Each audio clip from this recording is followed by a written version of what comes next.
যে মাশরুমকে একসময় বলা হতো ব্যাঙের ছাতা, আজ সেটাই বদলে দিল এক দম্পতির ভাগ্য।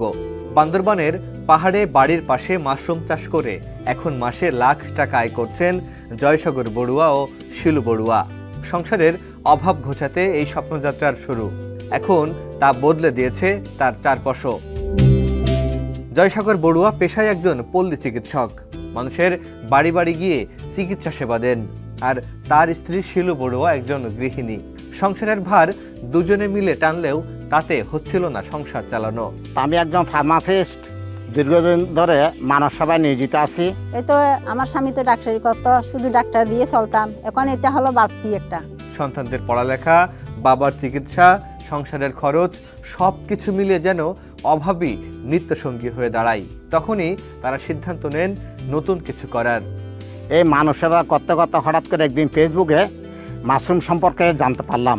শুরুর গল্পটা আমার স্বামী অল্প আনছিল, কয়েকটা আনছে, তো 20-30টা, এর তো 50টা, এর তো 100টা, করতে করতে এনে অনেকটা, এই 500টা, 1000টা, এরকম করতে করতে আমাদের সংসার চলে যায়। আমার সন্তানকেও মানুষ করতে পারছি।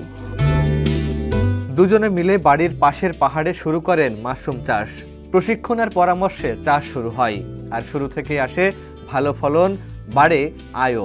বালাঘাটা হর্টিকালচার আন্ডারে অধীন স্যারের সহযোগিতায় আমি ঢাকা যাই, সাভারে যাওয়ার পরে 10 দিনের প্রশিক্ষণ নিই।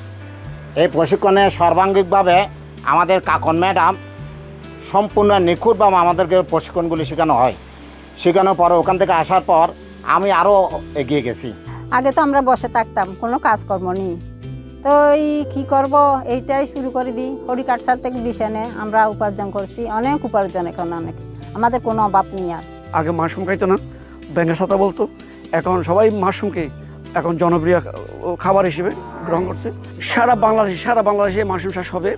এই মাশরুম চাষ তো বেকার লোকের জন্য না, শুধু আমি চাকরি করি, আমার জন্য মাশরুম চাষ করা যাবে। যারা ব্যবসা বাণিজ্য করে তারাও মাশরুম চাষ করতে পারবে, আর যারা স্কুল টিচার তারাও মাশরুম চাষ করতে হবে।